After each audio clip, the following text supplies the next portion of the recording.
Salut à tous, je suis Rémi de Sales Figurine Studio et je suis en compagnie de... Baptiste. et de... Timothée. Et on est là pour cet Imperium Podcast qui sera dédié à la V10, à la sortie de la V10 qui vient tout juste de sortir, et on est en compagnie donc de Tim. Alors Tim, est-ce que tu peux te présenter succinctement qui es-tu? Alors, Tim, Voilà, c'est alias, tout, merci. voilà, à bientôt. C'était succinct. Donc ouais, alias Kika.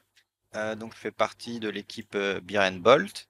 Voilà, modestement, on est en Ligue 3 et puis on va dire que je suis un joueur compétitif, mais avant tout, je me considère comme un peintre pour la D'accord. partie hobby. Alors nous on se connaît parce que tu as pris des cours une première fois pour te perfectionner en peinture, et puis Yes. une seconde fois, je crois 1 ou 2 ans plus tard, pour te reperfectionner en peinture, double perfectionnement donc, C'est euh, ça. aussi aiguisé qu'un katana. Très bien, eh bien, avant de commencer avec la V10, on va parler un petit peu de l'actu. Alors l'actu, bon voilà, on est un petit peu en été, donc l'actu est un petit peu en berne. Il se passe pas grand-chose, en tout cas en Occident, dirons-nous. Eh bien, on va parler de l'application, toute nouvelle application de Game Workshops. On en parlait dans le dernier podcast. Ils parlaient plus de l'application depuis un certain moment. Elle est ressortie, ni vue ni connue. Ils en ont fait la pub au moment où elle ressortait.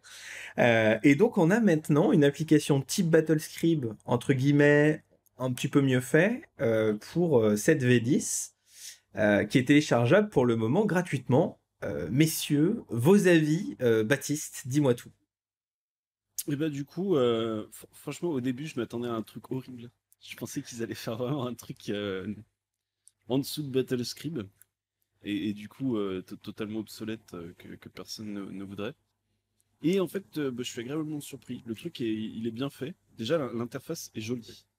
Enfin, BattleScribe, C'est BattleScribe esthétique. a ce défaut que c'est ultra spartiate, quoi. Le truc, c'est... Vraiment, ils ont mis le minimum du minimum. Il y a les fiches, il y a les points, c'est tout. Là, ils ont fait un truc, t'as un peu les artworks et tout, c'est sympa. Et pour le coup, c'est complet. Alors, après, moi, je suis pas un expert en jeu, mais je retrouve tout ce que j'ai dans BattleScript, quoi. Je fais ma liste d'armées, j'ai toutes les unités, je peux les ajouter comme je veux, changer l'équipement partout. Et c'est pas le bazar, quoi. Chaque entrée, elles sont bien différenciées. Il y a, alors maintenant, il y a plus QG Elite et tout. Je sais plus ce que c'est les différents, les différents groupes. Ouais. Mais en soi, du coup, ils ont tout fait bien. Le truc est complet. Bon, après, j'ai regardé que 2 armées, mais les 2 armées, c'était complet pour le coup. Il manquait rien. Et, euh, et notamment, quand on regarde les fiches d'une unité, c'est plus clair que BattleScript parce que BattleScript, du coup, il y a littéralement tout qui s'affiche d'un coup. Et là, du coup, il y a des onglets. T'as le petit on pour chaque unité, t'as un onglet pour les armes, un onglet pour les règles spéciales. Et du coup, t'as pas obligé de chercher où c'est, quoi. C'est tout l'onglet qui t'intéresse et t'as pas Bon, la masse d'informations, en tout genre cas, le texte horrible sur tout ton écran et tu dois chercher dedans. Non, là, c'est assez ok. bien découpé. Eh ben, en tout cas, tu as l'air Bah plutôt. ouais, je trouve ça cool, quoi, tant que c'est gratuit. Voilà, c'est là que toute ta question est là. Alors, Tim, est-ce que tu as pu tester un petit peu cette application? Ouais, un peu comme Baptiste, j'étais assez réticent au début. Et c'est ce week-end, il y a tous mes collègues de l'équipe qui m'ont dit que était vraiment pas mal. Donc j'ai passé le pas, je l'ai téléchargé le week-end dernier là, et j'ai fait ouais 2-3 listes avec, et elle est vraiment intuitive. Les artworks sont vraiment cool, et l'avantage c'est que t'as pas besoin d'ouvrir ton codex, et donc enfin ton codex, ton PDF, pardon. Et, Oui. euh, et en fait, par exemple, par exemple, je prends, moi qui joue SMC, une escouade d'élus. Si tu veux, il va te dire, voilà, si tu as 5 élus, tu peux avoir 2 plasmas. Donc tu peux augmenter tes plasmas, et si tu fais une erreur, tu as même, on va dire, un petit signe warning qui dit que tu as fait une erreur. Donc ça, je trouve ça vraiment cool. Ah ouais. Ah ouais, d'accord. Donc, alors je sais pas si ça marche sur tout, mais sur certains trucs que j'avais fait, il y avait des erreurs. Par exemple, si tu as oublié une marque du chaos, des choses comme ça, il va Moi te le aussi, ça stipuler. m'avait fait aussi, hein. Ouais, c'est pas mal. Et après, tu as accès aussi à toutes les datasheets, c'est-à-dire qu'une fois que tu joues avec ton collègue, tu sors ton appli et tu as juste à cliquer sur l'unité désirée et tu as toutes les profils d'armes que tu as choisis. D'accord. Et c'est pas mal. Franchement, c'est cool. Donc moi, Alors- je rêverais, tu sais, moi, mon rêve, ça serait cette appli sur une grosse tablette et on changerait nos vieux codex où j'adorais, moi, tourner les pages, hein, bien sûr. Mais c'était long, surtout parfois en tournoi quand tu dis, ah, c'est PA combien ça? Alors attends, je vais chercher. Le mec, il met 3 minutes à trouver la PA. Là, tu vois, là, t'aurais ta bête de tablette, tu vois, 41e millénaire, je suis en tablette maintenant, je suis plus en bouquin. Et tu vas chercher ton info. Moi, je trouve ça cool. Alors, moi, je l'ai pas testé. Donc, voilà, disons que je suis en train de peindre une grosse boîte, donc ça me prend pas mal de temps. La question que j'aimerais vous poser, messieurs, c'est si jamais ça devient payant, donc on imagine un abonnement mensuel, est-ce que vous continuerez à l'utiliser? Baptiste? Bah, moi, je joue pas assez. Si je jouais très souvent, ça va dépendre du prix. Mais je serais peut-être tenté. Mais Ça je dé- joue pas assez pour que ce soit rentable. À moins de 45 euros, tu le prends, quoi. Oh, non mais Par an. Mensuel. mensuel. Ah bah oui, attends, c'est Game Workshop. Non, la dernière fois, je suis tombé sur ton compte OnlyFans, ceux que tu suis te coûtent bien plus cher, hein. Allô? Il y a eu un bug là, j'ai pas Allô. compris, j'entendais plus. Euh, Ouais, non, ça dépendra du prix. Mais dans tous les cas, je joue pas assez pour que ce soit rentable, donc Ouais. je vais voir si Battlescribe ils continuent leur truc, mais si Battlescribe continue leur truc. Ah, on sent peut-être même un dawn de la part de Games de Battlescribe, c'est possible, hein. Maintenant qu'ils ont leur truc. Ouais. Ah, Et toi, ça m'arrangerait pas. Tim? Pourquoi pas? Écoute, après, comme, ça va dépendre du prix et voir, imagine, il le couple avec Warhammer TV+. Pourquoi pas? Oh, mais là, il y a un pack. Oh, attention. Là, tu serais Imagine. consommateur. Ah, Oh. en plus, t'as une petite fille gratuite, tu vois. Pourquoi pas? Ouais, d'accord. Ok, très bien. Eh bien, Tim, depuis qu'il est célibataire, il a changé, hein. Hein, Ah ouais? Ah, j'achète tout maintenant. Je compense. Il est marqué sur un truc, j'achète, c'est bon. Si tu veux, on mettra ta photo pendant le podcast pour Ah, dire c'est que... bon. Bah, on mettra la photo de Baptiste quand même, on sait jamais. Pour les 0,1% de joueuses. Ça attirera... Oui, oui, oui. 1%, ouais, on doit être... Je pense qu'il y a moins d'1% de filles dans la commu. Faudra regarder les stats des... On le voit avec les chaînes YouTube et les chaînes... et les pages Facebook, quoi. Voilà, c'est pas vraiment un truc de filles. Ok, très bien. Eh ben, écoutez, cette application, en tout cas, c'est une bonne initiative de la part de Games, et donc ça permet de voir que c'est pas tout à fait oublié, le côté numérique. C'est bien qu'ils soient de temps en temps en phase avec leur esprit, en phase avec l'esprit du temps, je veux dire. Donc c'est plutôt cool. Bon, et ben messieurs, on va passer maintenant à l'atelier. Qu'est-ce qu'on est en train de peindre en ce moment? Alors Baptiste, t'es en train de peindre quoi en ce moment? Un Primark, et pas n'importe lequel. Le plus Oh, beau, le meilleur Horus? Horus? le meilleur. Horus? Ouais, Horus. Ah bah. Ouais, non. Oh. Non, Rogeldorn, Rogaldorn, le point de Dorn. le point. Regarde, Ouais, alors, donc là, je donne tout là. quelle version version print, version... Qu'est-ce que tu fais? La forge. La version forge. La version petite. Original. Ouais, il est un peu petit. Ouais. Petit mais gros socle. Putain, ouais, par contre, le socle, c'est abusé, quoi. Les mecs l'ont mis sur un socle de Knight. Le Eh. gars occupe pas 10% du socle. C'est parce que c'est lui qui l'a construit. C'est pour ça que Ok, très bien. Bon, bah... Et bien sûr, ça va finir sur le Patreon. On est d'accord. Ah bah oui, ça c'est... La base. Au Primark, ça ne peut que finir sur le papier. C'est bien, c'est bien, c'est bien. Ok, alors toi, Tim, qu'est-ce que tu peins en ce moment? Alors, je finis mon armée de World Eater par Angron. Ah bah voilà. Ah bah... Meilleur pour la fin. Thème Primark en ce moment. C'est ça, les gars? Ouais, c'est ça, mais le 40K. Donc, version 40K, en mode démon, Ouais. donc. Ok. Eh ben, t'en es où? Je dirais 2 tiers. Il va me rester les éclaircissements. Le weathering, c'est fini. Ouais, on va dire 2 tiers, ouais. Je pense que j'ai fini. Je vais essayer de le finir semaine prochaine. Alors, verdict, cool à peindre, pas cool? Alors, la figue est ouf. Enfin, moi, je la trouve vraiment magnifique. Par contre, comme je l'ai tout monter, coller, etc., elle est un peu galère à manipuler.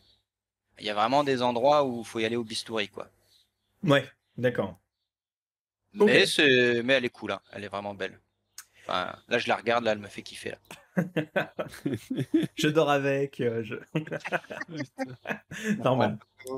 Bon, bah moi, je vais pas être très original, puisque bien entendu, comme vous le savez, une grosse boîte est sortie récemment, donc je suis en pleine peinture de la grosse boîte. Alors, pas Mais le non, côté de tirage, quelle mais boîte. quelle boîte? Mais quelle boîte? Eh ben, Shatterpoint? Non. Euh, la boîte de base de 40K. Donc, du coup, je suis actuellement sur la partie Space Marines, puisque bien entendu, mon cœur penche du côté des Marines, du côté des grands gaillards de 250 kilos. La question, c'est t'as acheté combien de boîtes? Alors non, on a été beaucoup plus, on va dire frileux, ouais, plus soft que par rapport à l'Horus Heresy. Rappelons que l'Horus Heresy, on a acheté quelques boîtes. Non, mais faut pas le dire. T'as dit 10? C'est-à-dire? Ok. Bah moi Ah, je vais dire une fourchette entre 7 et 13, voilà. ah ouais. Comme ça, les gens savent pas si on est totalement fou ou quand même ça va, ça aurait pu le faire. Oui, mais rappelons qu'on était 4. Ah, ça fait beaucoup cette boîte par personne. Hein. C'est avec les mecs, en fait, on a essayé de refaire le diorama géant qu'il y a au Warhammer World, tu sais. Voilà. Putain, Je- les gens je- qui construire une maison avec toutes les boîtes. Ouais, c'est ça. Ça laisse musée. Ouais, un jour peut-être pour la retraite. Non, mais sans déconner, on a fait une boîte chacun en fait. Écoute, on était 3 à l'acheter, on a fait une boîte chacun. Parce que de toute façon, les tyrannides, voilà, bon, ça intéressait bien Robin, c'est sûr. Il a plus de 15 000 points de tyrannide. Mais moi, c'était plutôt les Space Marines qui me chauffaient. J'ai été étonné d'ailleurs. J'ai pas ressenti grand chose quand les Space Marines sont sortis. L'habitude, peut-être, je ne sais pas. Je commence à m'habituer, je commence à me lasser. Tu sais, c'est comme une vieille relation. Tu t'habitues. Euh, Non, et en fait, je les ai eu dans les mains et là, hop, de nouveau le gosse, tu sais, le gamin de 12 ans. Ah putain, mais c'est génial. Ils ont des gros lance-flammes. Il y a un côté Hans, passe-moi le flammeur, tu vois. Il y a un côté D'ailleurs, ils marrant. sont easy to build ou pas? Moi, c'est que je n'ai pas acheté. Donc, Alors, les héros, non. Les héros ouais. sont vraiment des héros sur grappe, donc je pense qu'ils sortiront tels quels. Par contre, le reste de la grappe est en easy to build, donc je pense que ce Ah, ouais. sont des kits qui sont éphémères, comme l'étaient les kits éphémères easy to build de la V8, Ouais.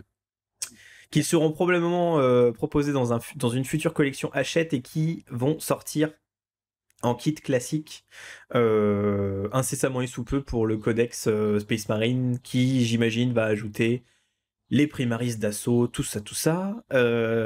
Donc du coup, les kits sont plutôt faciles à assembler, mais par contre, moi, ce que je vous conseille, en tout cas, je vais faire une vidéo sur la chaîne qui va vous montrer ça, c'est comment les convertir pour pas qu'on ait tous la même. Ouais. Voilà.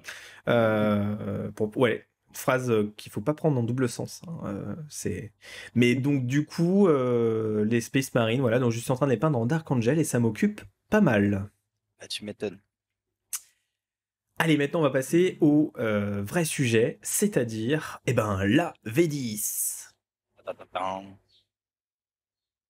Alors on est parti donc, comme je vous le disais, pour cette V10, pour cette un petit peu introduction aux règles de la V10, et puis surtout, Tim, tu as l'énorme avantage par rapport à nous Oui. d'être un tryharder de la pire espèce, un tournoyeux. Non, non, non. Tu es un tournoyeux gentil. C'est Ah, un Pokémon de type rare. Non, alors j'ai vu que la dernière fois sur le précédent podcast, il y a un gentil auditeur qui nous a dit que il fallait qu'on continue à faire des tournois et que c'était pas du tout comme ça ce qu'on brossait. Alors c'est étrange parce que du coup on n'arrête pas d'en faire, donc on est plutôt au fait des tournois et de certaines anecdotes. Donc voilà, on lui passe quand même le bisou sur les fesses. Bon, sinon, ouais, je l'ai écouté, ouais. alors sinon plus sérieusement, parlons bien, la V10 vient de sortir. Tout le monde a les règles, puisque du coup là pour le coup les règles sont entre guillemets gratuites. On verra que c'est pas tout à fait, hein, voilà. Il y a peut-être anguille sous roche sur les règles gratuites. Et donc toi du coup tu as pu faire une certaine quantité de parties, hein. Ouais. J'allais dire de peinture, non ça c'est moi. C'est bien. Moi je peins et vous jouez. On fait comme ça. Voilà. Ouais. Non, Tous les deux. Moi, je peins et je joue. Voilà. Et donc du coup, bah déjà, ce que je vous propose, c'est que on introduise un petit peu ce que c'est Warhammer 40K V10, pourquoi c'est là, quels sont les enjeux de cette V10, puisque tout le monde était plus ou moins habitué à la V9. Enfin, Mhm. disons que tout le monde était plus ou moins habitué à la V9, ou tout le monde avait abandonné la V9. Hein. Voilà, c'est quelque chose qu'on voit apparaître dans les groupes de jeux, c'est-à-dire il y a les gens qui étaient fanés de la V9 et les gens qui adoraient la V9, il n'y avait pas d'entre-deux, entre guillemets. Donc, je vais te laisser parler, Tim. D'où vient cette V10? Ouais. Pourquoi Game Workshop l'a sortie comme ça 3 ans après la V9, selon toi? Et on pourrait même dire quels sont les principaux changements par rapport à la V9? Ok, bah après Game Workshop change de version à peu près tous les 3 ans. Hein. Donc la V9 a eu 3 ans, donc euh, au bout de 3 ans, il faut revendre des codex et des bouquins de règles. Donc ils vont faire une nouvelle version. Donc ça c'est, on va dire la durée de vie d'une version et en ce moment c'est 3 ans. Euh, les grands changements entre la V9 et la V10, ils sont pas vraiment très impactants. Euh, les principaux changements sont les décors. Il y a pas mal de nouvelles règles sur les décors, sur les lignes de vue, sur les couverts, notamment par exemple les véhicules qui peuvent bénéficier de couverts, entrer dans les ruines, etc.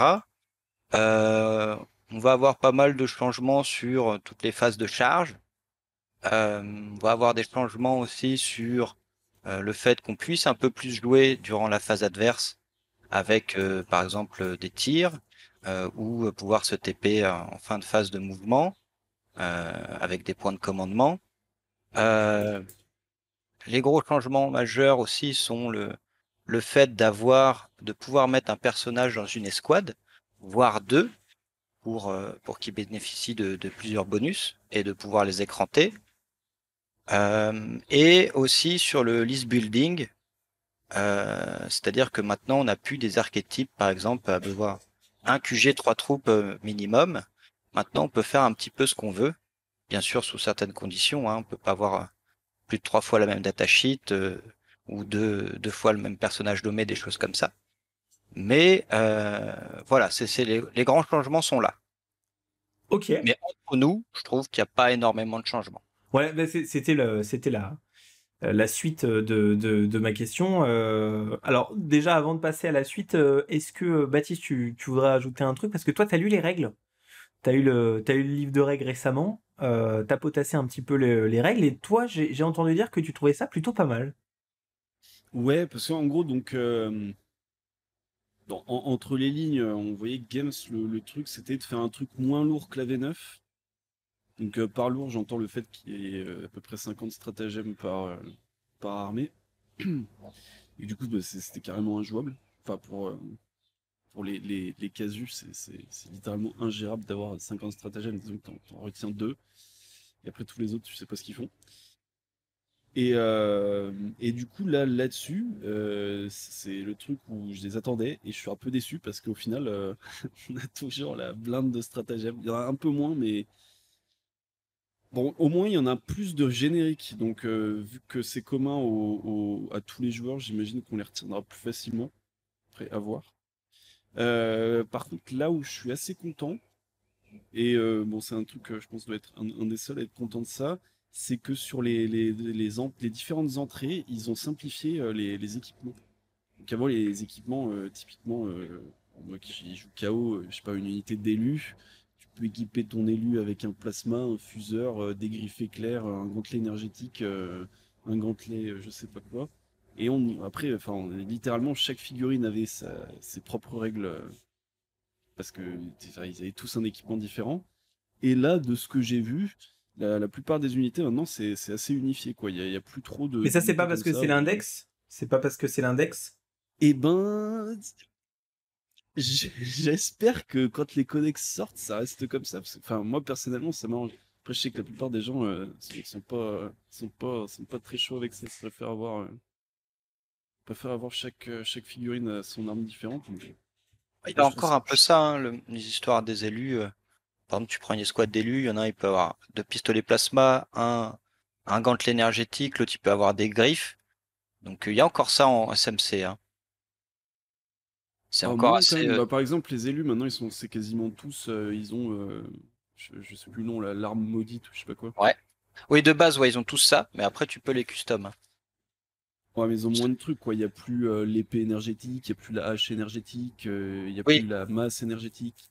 Ouais, ils ont ça, quand même vachement ouais, réduit ils ont fait le. une grosse Pareil pour les simplification permis. sur Ouais, ça, voilà, ouais. ils ont réduit. Moi, je trouve ça bien personnellement, parce que c'est Ouais, quand ça, même c'est pas mal. C'est ce que Robin déjà disait. pour faire son armée, c'est plus simple. Et en jeu, je trouve ça plus simple aussi, hein. C'est ce que Robin disait sur les guerriers tyrannides qui avaient un petit peu moins d'équipement qu'avant. Ouais. Mais qui du coup ça les pénalisait en termes de spécialisation. Bon, ok, très bien. En tout cas, voilà, on a fait un peu le tour de la Je V10. vais rebondir sur quelque Ouais, chose vas-y, Tim. aussi, pour la V10, euh, sur les changements. C'est que comme ça me vient au fur et à mesure, les changements ont beaucoup changé aussi sur les scénars, hein. C'est-à-dire que une fois que tu construis ton armée, tu dois tirer une carte. Donc il y a le retour des cartes, hein. Tu dois tirer une carte au hasard qui te donne ton déploiement. Après, tu dois tirer une carte qui te donne des bonus ou des malus. Exemple, tu tires une carte, ça va être dès que tu fais un 6 à l'advance, tu te prends une mortelle. Ou quand tu contrôles ton objectif, sur du 4+, tu récupères un CP. Donc il y a un peu des phénomènes aléatoires, un peu comme à la Blood Bowl. Et après, tu as des scénarios secondaires. Donc soit tu choisis des fixes, mais tu peux scorer par exemple maximum 4 points. Et ça, tu t'en choisis 2 et ils sont fixes tout le long de la partie. Ou sinon, tu peux en choisir des aléatoires. Ok, et là, tu D'accord. scores un peu plus. Donc là, en compétitif, je pense qu'on va surtout partir sur l'aléatoire parce que tu peux scorer plus. Et dans l'Ulysse Building, ça commence à être intéressant en fonction des secondaires aléatoires. Il faut que tu aies une liste assez flexible. Et ce qui est arrivé aussi, c'est une sorte de gamble. C'est à partir du tour 3, tu peux tirer une carte qui te rapporte énormément de points pour carrément deny la game et faire un all-in, quoi, tu vois. Ouais, d'accord. C'est intéressant. Je n'ai pas encore testé le all-in, tu vois, mais il y a des nouveaux trucs. Ok. Voilà en termes de changement. Alors, moi déjà, j'aimerais rebondir en étant plutôt, entre guillemets, sorti des règles, puisque j'ai quasiment pas joué en V9, on était plutôt en narratif sur les chaînes, sur la chaîne Epic Battle, et puis pour ne rien vous cacher, je suis plutôt peintre, collectionneur que joueur. Mais par contre, dans la team, on a des gros joueurs, notamment Robin, et je trouve personnellement, dans un premier temps, que c'est assez étrange de sortir tous les 3 ans une nouvelle version des règles qui change tout. Et je pourrais même faire le parallèle avec, entre guillemets, ce qui se passe actuellement dans la société, c'est-à-dire que tout le monde est en train de tout changer tout le temps. Mm. Alors, le changement, parfois, ça peut être bien, mais dans des trucs comme ça, pour vous faire un parallèle, c'est comme si, par exemple, vous jouiez à un jeu vidéo, donc vous jouez à Call of Duty, par exemple. C'est un match à mort par équipe de type arcade, Call of Duty, et 3 ans plus tard, ça devient une simulation de guerre, quoi. C'est-à-dire type Arma, quoi, pour vous faire un petit parallèle geek. Je trouve ça étrange. 3 ans, ça me paraît assez peu. Est-ce qu'on change les règles des échecs aussi souvent, ou du jeu de Go par exemple, ou même de la bonne paye ou des trucs comme ça. Et j'aimerais votre avis sur la nécessité et peut-être même le business model sous-jacent, hein, j'introduis la problématique, de changer les règles tous les 3 ans et donc tous les livres, tous les codex, tous les chapters improve, etc. Alors Tim, peut-être que tu peux rebondir. Ouais, moi, je suis assez salé dessus. Ah là là, Euh, le mot est lâché. non, c'est vrai parce que, alors, en fait, je pense hein, que Game Workshop euh, prend un peu le même archétype que Magic the Getaway, tu sais, où il change la méta quasiment tous les 3 mois, il banne des cartes, Ouais. il, euh, avec le moderne, le legacy, les choses comme ça, le standard. Nous, on est un peu dans cette même état d'esprit, enfin, Game Workshop est un peu dans ce même état d'esprit, c'est-à-dire qu'ils vont nerf des choses, donc, donc tu vas plus les jouer, donc ils vont les acheter. En fait, ils vont complètement chambouler la méta tous les 3 mois avec des data slates, avec des mises à jour, avec des facs qui, euh, qui en fait te forcent à acheter quand tu veux rester en compétitif euh, un peu du pay to win, tu vois, c'est-à-dire que ça c'est fort. Par exemple, moi je vois le World Eater, j'ai pas mal de trucs. Là, mon armée, si elle veut être un peu compétitive, j'ai commencé à regarder, il me faudrait, je sais pas, 120 chacals, tu vois. Un vue à 4, Feel No Pain à 5, d'un seul coup, ça commence à être fort, mais jamais moi je vais peindre ça. Je le fais aussi en parallèle avec League of Legends, qui à un certain haut niveau, hein, je dirais passer par exemple platine ou diamant, c'est des personnages qui sont vraiment top méta, qu'il faut absolument jouer tryhard. Et ils vont changer nerf tout le temps pour que la méta elle bouge tout le temps. Alors, désolé, je vais un peu parler, mais comme je côtoie beaucoup de gens aiment ça. Hein. Et beaucoup de gens aiment que ça change en permanence. Comme il y a beaucoup de gens qui aiment le list building. Hein. C'est vraiment Ouais. j'ai des copains, c'est leur kiff, quoi. Ils font des tests, ils font des méta, ils ont des fichiers Excel. Ils lisent building quasiment toute la journée et ils adorent ça. Moi, personnellement, j'aime pas trop, puisque comme j'avais dit en préambule, je suis plutôt un peintre. Et ce qui me fait kiffer, c'est jouer mes pitous, tu vois. Ils sont peints, je les mets sur la table, je kiffe, tu vois. C'est ça qui me fait vibrer, quoi, tu Ouais, vois. ouais. Et, et ils mettent cette stratégie en place qui, pour moi, à mon sens, qui n'est pas viable avec Warhammer. Parce que Warhammer, une armée de 2000 points, chez quelqu'un de lambda, c'est quasiment 1 ou 2 ans de peinture, tu vois. Et Ouais. tu peux pas tout chambouler comme ça. Donc, moi qui suis dans le compétitif, heureusement j'ai du temps, mais je suis obligé de grave peindre avant un tournoi, 40 chacals, un engron. Et j'ai pas envie de speed paint et massacrer mes figues pour être arrivé le jour J avec une liste top méta. Et ça, c'est mon avis, hein. C'est-à-dire que, Au-delà du fait que effectivement là tu as ton avis de entre guillemets de joueur hardcore, en fait, en tant que joueur un petit peu plus casu, ouais, peut-être Baptiste a une autre opinion ou pas, ou peut-être pas.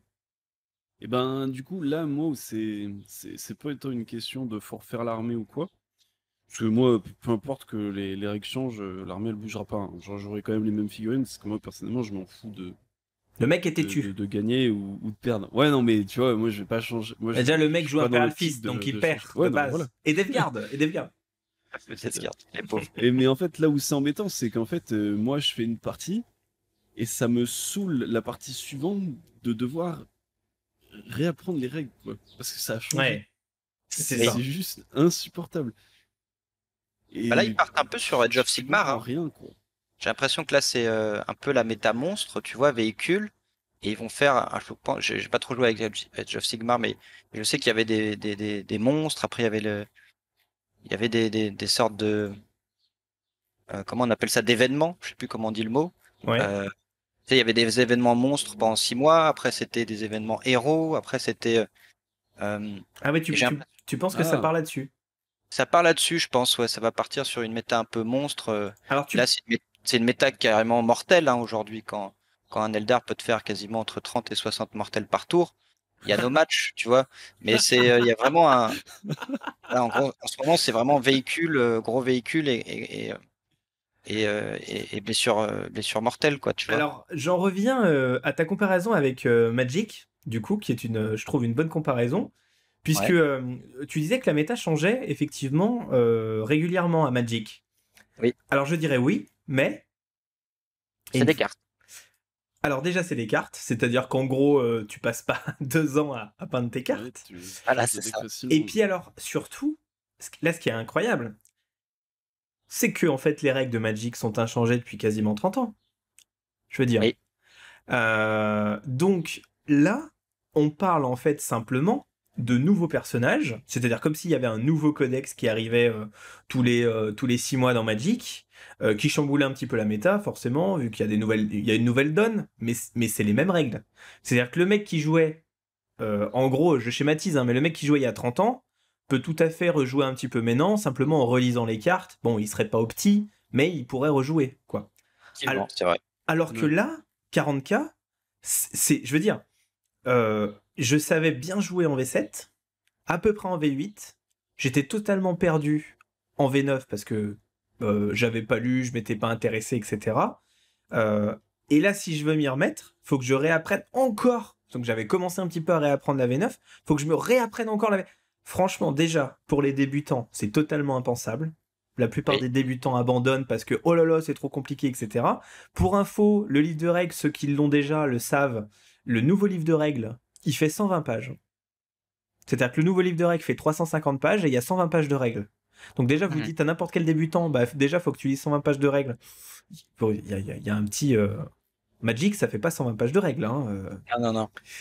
Et en plus de ça, la question c'est, est-ce que ça valait vraiment le coup de changer? Est-ce qu'il fallait changer? Est-ce qu'il n'y avait pas moyen d'améliorer, etc. Et quel serait éventuellement, selon toi, Tim, le business sous-jacent, s'il y a, peut-on lever le lièvre tout de suite de ce truc-là?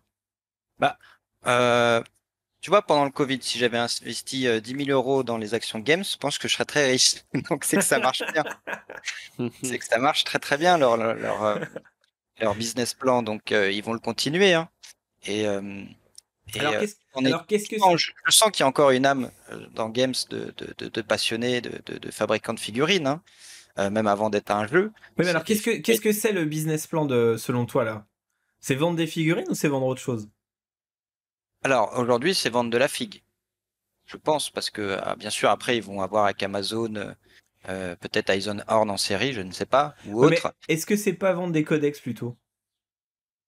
La question peut se poser là, sérieusement. Est-ce qu'ils ont quand même tout donné gratos, hein, donc je sais pas s'ils vont continuer dessus. Puis en plus, avec le prix du papier qui a explosé, est-ce que c'était pas le bon moment pour eux de changer vers une version numérique? Je sais pas. C'est gratos parce que c'est les index, mais ouais. dès que les codex vont sortir, je pense qu'ils vont rester sur leur format. On sort le codex et puis bah faut acheter le codex. Ouais, mais en V8 c'était des index et c'était de deux gros bouquins à acheter. Hein. Ah non. C'était gratuit. Ah non. En V8, ça a duré 3 mois. 20 balles l'index. Déjà l'index était payant. Ça a pas duré quoi. Ouais, c'était payant, ouais, c'est ce que je dis, ouais. Et ça a duré 3 mois. Après, il y a eu les codex et les codex défonçaient les index. C'était totalement injouable de continuer avec les index. Mais là, tout est gratuit, tu vois. Donc, c'est-à-dire qu'il faut quand même imaginer. Alors, Baptiste, j'aimerais ton avis là-dessus puisque toi, tu en as quelques-uns, mais faut quand même imaginer que moi, par exemple, en V8, je crois que j'ai lâché quelque chose comme 500 balles de codex et de livres de règles et de chapter approuvé de tout ce que tu veux, gna. En V9, j'ai été un peu moins gourmand puisque j'ai dû lâcher 200 ou 250 balles. Ça va vite, hein, à coût de 42,50 les codex. Plus, je crois qu'en V8, il y a eu 7 Psychic Awakening, 2 ou 4 zones de guerre. En V9, il y a eu les 5 ou 6 End of Time là qu'ils avaient fait. Enfin voilà. Tout ça, je peux y jeter la poubelle, quoi. C'est vrai que t'as raison, j'avais oublié qu'il y avait autant de trucs. Après, tu joues beaucoup d'armées, mais c'est vrai que juste en KO, oui, c'est vrai qu'en... Oui, même sans jouer beaucoup d'armées. Parce que tous les trucs du type Chapter Approved, Psychic Awakening, carrément, les zones de guerre, tout ça, c'est pas propre... Et c'est totalement c'est pas des armées différentes, quoi. C'est techniquement, t'en as besoin pour jouer avec n'importe quelle arme. Et ouais, parce que ça changeait la méta à chaque fois, donc t'étais obligé de le prendre, quoi. Toi Baptiste, tu veux parler là-dessus? Bah... Moi, en fait, j'ai arrêté d'acheter des bouquins. Surtout qu'en plus, là, leurs bouquins sont gentils, mais en fait, quitte à sortir des bouquins de règles, moi, je préférerais qu'ils repassent sur le format, leur livre flexible avec la couve, comme en V5, quoi. Je sais pas si vous voyez. Ouais. Les petits, là. Et petits, avec juste les règles, quoi. Donc, tu veux sortir ton Psychic Awakening, tu mets juste les règles. De toute façon, le fluff, il bouge pas. Et tu fais un bouquin à 15 balles, quoi. Le petit fichier de règles, sauf que là, à chaque fois, ils te sortent le bouquin, couverture cartonnée. Alors, c'est super joli, hein, ça fait des très bons cale-porte ou table basse, mais... mais bon, dans la bibliothèque. 50 balles à chaque fois. Enfin, surtout ceux qui sortent en fin de version. Ouais. Qui sont littéralement utiles un mois, merci. Alors, je pense que V9, c'était complètement ça. Je pense que c'était vraiment la poule aux œufs d'or, hein, les codex. Je sais pas si en V10 ils vont repartir sur ça. Je l'espère pas. Ah, c'est sûr. Ah, mais si, c'est sûr. Ah, mais si. Ben là, regarde, ils ont sorti les guerres tyranniques. Ouais. C'est un crusade amélioré. C'est du crusade, mais Mais tu vois, Ça déjà, y est, ça ils commence. sortent le livre de règles où ils ont mis les règles de Crusade, et ils sortent déjà une extension de Crusade. Genre, ils pouvaient pas le mettre dans le bouquin déjà de base. Ouais. Ils sont obligés de sortir. Hop, allez, déjà de 1. Hop, prenez Alors, celui-là. Et plus les cartes, hein. C'est vrai que là, tu vas te choper donc, ton codex, et plus les cartes. les cartes Et qui... il y avait déjà les cartes avant. Ouais. Mais là, c'est quasiment des cartes indispensables pour jouer. Avant, t'étais pas obligé Ah d'acheter ben, tes là, cartes. ça, pour le coup, les cartes de codex, je trouve ça une bonne idée. Mais bon, encore une fois, si c'est pour que le codex, après 2 mois, il soit fucké, et que du coup, les cartes, après 2 mois, Ouais. elles soient plus utilisables. Ouais, c'est ça, c'est dommage. Oui, c'est une bonne idée, les cartes, mais bon, si elles sont obsolètes au bout de 2 mois, ben non. En fait, ce qui est drôle, c'est qu'ils prennent leur jeu comme un espèce de jeu vidéo sur lequel Oui. ils peuvent poser Ah, des littéralement, patchs. oui. Ouais, ils font des Ouais. mises à jour. Le problème, c'est que des mises à jour ou des patchs comme ça sur un jeu vidéo, tu le vois pas puisque en fait tout est non, ouais. instantanément. Voilà. Alors Ouais. que là, nous, on a des supports physiques où on est obligé de mettre des post-it dessus, on est obligé de mettre etc. Et comme tu l'as dit, c'est des jolis bouquins. Donc c'est un peu dommage. On est dans l'esthétisme, quoi. Donc c'est un petit peu dommage de gâcher ça. Enfin, une petite pensée aux Votan et aux Custodes qui ont acheté leur codex et qui ne s'en sont jamais servis ni même ouverts une fois puisque en fait tout est patché déjà à l'intérieur avant même que le codex soit sorti, ce qui pose un problème de bêta test, hein. Ils ont un vrai problème de bêta test. Alors toi Tim, t'en penses quoi de ça? Bah, alors, j'en pense que, en gros, il y a une armée qui sort. Elle est forte. Donc, elle est en rupture pendant 3 mois. Et après, il la nerf, tu vois. Euh, On l'a bien vu avec le World Eater, on l'a bien vu avec le Votan, on l'a bien vu avec les casse-crins chez la garde impériale. Voilà, tout ce qui est fort, ils sont quasiment sûrs de le vendre. Donc ça, c'est parce qu'il y a de plus en plus de tournois, on voit bien la communauté du tournoi a explosé. Donc, c'est un business plan, hein. Et, euh, et aujourd'hui, je pense que même les armées peu vendues, je pense aux Eldar, aux Cult Genestealer, peut-être aux Drukhari, des choses comme ça. Les gens, par exemple, dans notre équipe, dans notre team on est, je crois, 12 ou 13 ou 14, je sais plus, mais il y a au moins 7 Death Guard. Donc on voit bien que ça a été beaucoup vendu. La Death Guard, elle est nulle. Mais tout ce qui va être, on va dire, peu vendu, je pense, c'est très fort, comme les Eldar et les cultes Gen. Tu veux Donc il y dire a vraiment, qu'ils équilibrent en fonction de leur stock? Tu voudrais dire ça? ouais, ou des nombres de ventes, tu vois. Donc, Ah ouais, mais donc en je fait crois. ils plantent totalement l'équilibre de leur jeu juste pour vendre du plastique. Ouais, c'est ce que je pense. Je dis pas que c'est vrai, mais je pense que ça fait partie de leur truc, ouais. Ça fait partie du business, ouais. Ah ouais, c'est grave ce que tu dis, c'est grave. Est-ce que tu serais prêt à témoigner devant? Ah, mais c'est avec l'expérience que j'ai, hein. Ouais. Regarde, le World Eater, il est sorti, il a roulé sur tout le monde. L'Astra, il sort, il roule sur tout le monde. Le Ouais, Votan, il est sorti, il a roulé sur tout le monde. Voilà, aujourd'hui, on est dans une V9, fin de V9. Aujourd'hui, la V10, qu'est-ce qui est fort? C'est les Eldar, les cultes, l'Ika, euh, le Custodes. Pourtant, je pensais qu'ils en avaient beaucoup vendu. Donc, c'est pas all-in en disant, voilà, tout ce qui est pas vendu, on le met fort. Mais ce que je veux dire, c'est ils font ça au compte-gouttes, tu vois, genre, par exemple, le Space Marine en V9, les, les, les cultistes possédés, c'était vraiment nul. Aujourd'hui, c'est pas mal, tu vois, donc ils vont en vendre. Euh, et t'as juste à regarder ce qui est en rupture de stock et tu sauras ce qui est fort, quoi, tu vois. Ouais, d'accord. D'accord.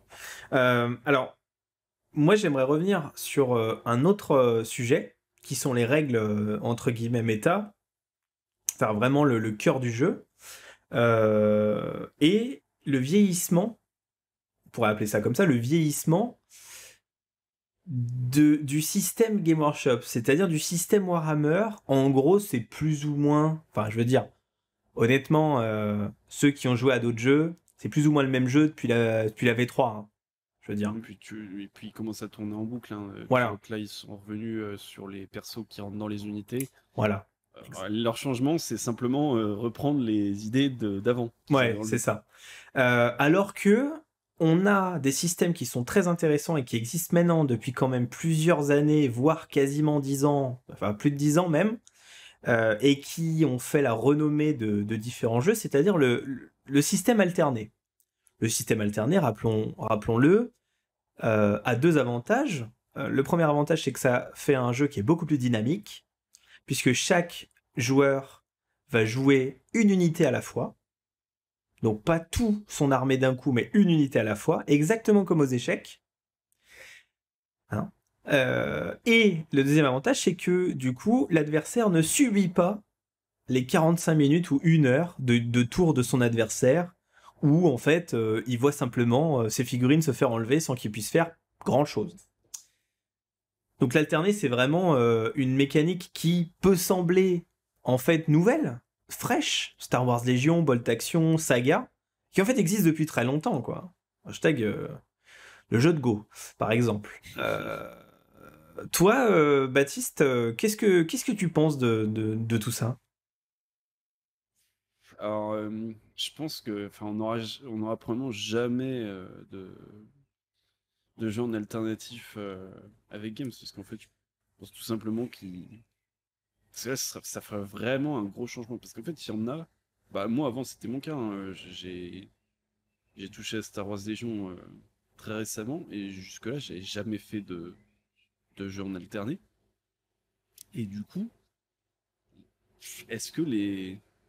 Parce que je pense que quand même une majorité de gens qui jouent à Warhammer 40 000 sont dans le même cas que moi, c'est-à-dire qu'ils n'ont jamais touché à un autre jeu que Warhammer 40 000.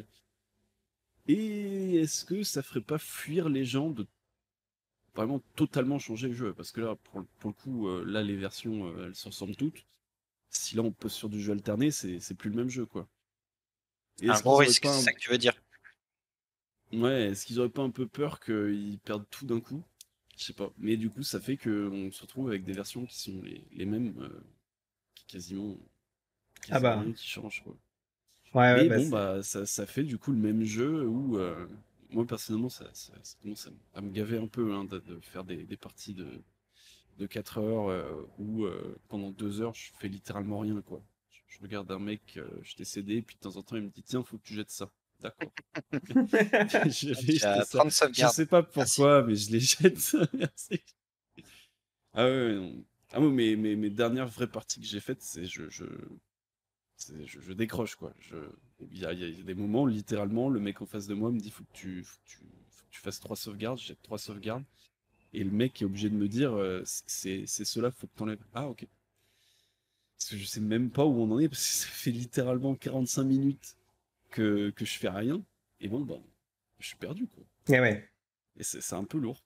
C'est un peu lourd. Et du coup, bah, j'ai fait une partie de Star Wars Légion et bah, j'ai suivi toute la partie, quoi, parce que À il y Star a, Wars y a pas Légion, vraiment de je vous moment. avais jamais vu courir autant. Hein.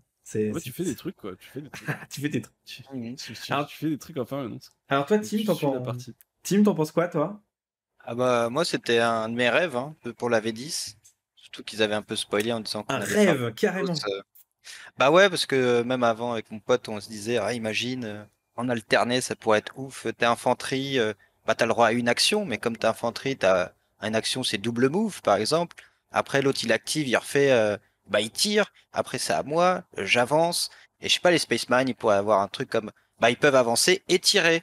Et les mecs, les chacals, ils sont à poil, bah ils peuvent faire avance et charger. Enfin, chacun aurait des datasheets un peu en fonction de Ouais. son appétit, parce qu'il est léger, est-ce qu'il est lourd. Euh, les thermis peuvent arriver en FEP et tirer, tu vois, ça serait à peu près, ça se limiterait à 2 actions, avec une complexité qu'on connaît de Game Workshop. Mais moi, ça serait mon rêve, hein, personnellement, ouais. Là, je suis d'accord avec Baptiste, c'est lourd, Non, hein. c'est clair. Et aujourd'hui, moi, en tant que tournoyeux, je sais que j'irai pas bien loin parce que j'ai pas assez de mémoire. Et aujourd'hui, il faut être une calculette. Moi, je suis un joueur d'instinct, tu vois, et je suis là surtout pour prendre du plaisir pour jouer. Mais ceux qui performent beaucoup, c'est surtout les gens qui ont une mémoire énorme. Ah Parce que ouais. à certains niveaux, c'est ah non, tu peux pas faire ça parce que t'as pas une ligne de truc, parce que ah ok, non là tu peux pas faire ça parce que il y a écrit peut-être, mais c'est pas peut-être, c'est tu dois le faire. Enfin, tu vois, ça se joue sur plein de petites Ouais, expériences, des mais c'est détails surtout de. Des fois, c'est juste un mot, quoi. C'est c'est au ça, mot près c'est dans le. d'interprétation. Et et aujourd'hui, les grands joueurs en France, c'est des machines parce que ils arrivent à ingurgiter une quantité de data énorme. Moi, je peux pas faire, j'arrive pas à avoir autant de mémoire que ça. Puis bon, là pour m'amuser avant tout et passer un moment Ouais. avec mes potes en équipe, hein, c'est surtout l'aspect humain que j'adore moi dans le compétitif, hein, comme on fait des tournois en équipe. Mais ce que je veux dire, c'est comme on avait dit et comme vous avez très très bien dit, en V9, la quantité de stratagèmes était énormes. Aujourd'hui, tu en as moins, mais par contre, tu retrouves autant de données dans les datasheets intrinsèques des figurines. Ah oui, donc c'est... Ouais, il y a toujours autant Ils ont transposé le problème ailleurs, quoi. Voilà, exactement. Donc, il y a quand même énormément de données à comprendre. Par exemple, moi, j'ai fait quoi? C'est une set game. Euh, euh, Aujourd'hui, je dois réapprendre tout ce qui est primaire, parce que tu as des primaires différents. Avant, c'était tu te poses sur un objet, tu as 4 points ou 5 points. Si tu en as 2, tu as 8 points. Bon, bref. Aujourd'hui, même les scénars, aujourd'hui, primaires, c'est tu peux bouger un objet. Même aujourd'hui, même les primaires, il faut que tu les apprennes par cœur, ça change. Les secondaires aussi. Donc, moi, je la trouve, à mon avis, hein, je la trouve même un peu plus complexe, la V10. Alors, peut-être c'est parce que je suis tout au début, hein, mais je la Ouais. trouve quand même très complexe pour un débutant. Ah ouais, carrément. Ah oui, oui, ah ouais, ouais. Ah, Ah, tu te rends compte, maintenant, il y a même les primaires qui sont différents. ouais, C'est-à-dire que c'est vrai qu'avant c'était assez simple. les primaires Mm. étaient très simples avant, tu vois, tu te poses ton cul sur un objet. Maintenant, même les objets, tu peux les faire bouger. Je me rappelle même plus, il y a tellement de primaires. Ouais, ouais. Euh, Tu peux les détruire, tu peux les brûler. Il y a plein de trucs, tu vois. Et les secondaires aussi, tu vois. Plus avec des effets aléatoires, plus un gumball. euh, Même les bases de comment scorer ont changé. Moi, j'ai été, pour en revenir à mon ressenti, parce que là, vous parlez des règles, je pense que ça peut parler à beaucoup d'auditeurs. Moi, ça me parle pas trop, puisque comme je jouais très peu en V9, à part, encore une fois, pour les parties Epic Battle, ce qui m'a frappé, avec cette nouvelle boîte de base, c'est le livre de règles. Quand j'ai pris le livre de règles, alors déjà, honnêtement, on a beau dire ce qu'on veut, les bouquins games perdent de la qualité d'année en année, hein. Oui, Je sais oui, pas. là Le il fait bouquin, cheap, hein. le bouquin là qu'on a, j'ai ressorti le bouquin V5 que j'avais. Donc V5, ça doit faire 15 ans à peu près. Là, le bouquin qu'on a, s'il nous fait 3 ans, c'est le maximum.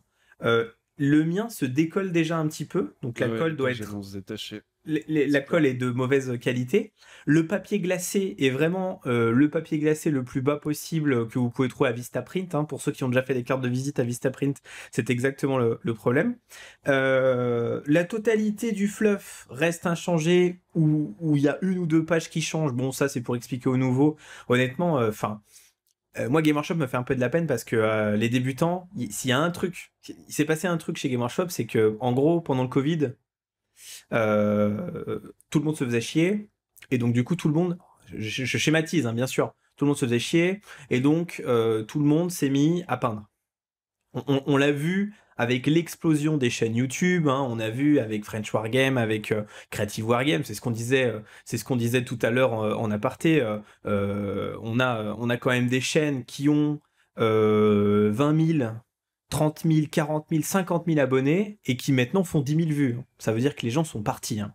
D'accord.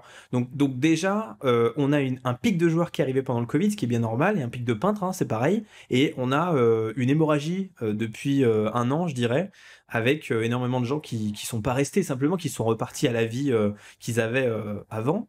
Et ce qui est hyper intéressant, je trouve, c'est que Game Workshop doit renouveler sa communauté de temps en temps, doit réattirer les, les, Oui, les Ouais. débutants, que ce soit les jeunes, que ce soit, enfin, peu importe, doit réattirer les débutants.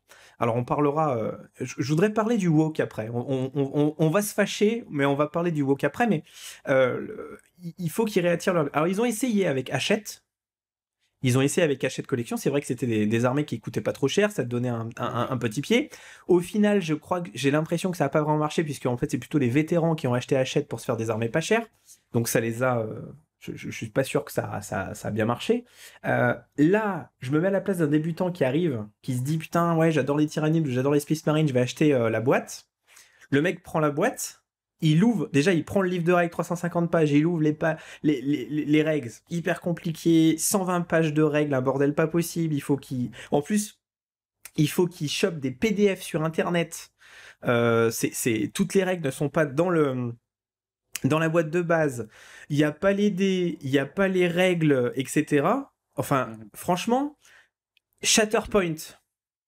Star Wars Shatterpoint d'Atomic Mass Games est sorti le même mois. Vous ouvrez la boîte de base, vous avez tout dedans. Tout. Il n'y a rien à faire.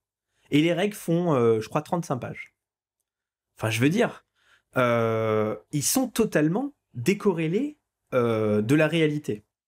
Alors ça déjà, qu'est-ce que vous en pensez? Et j'aimerais faire un petit point sur le woke après, parce que ça me tient à cœur.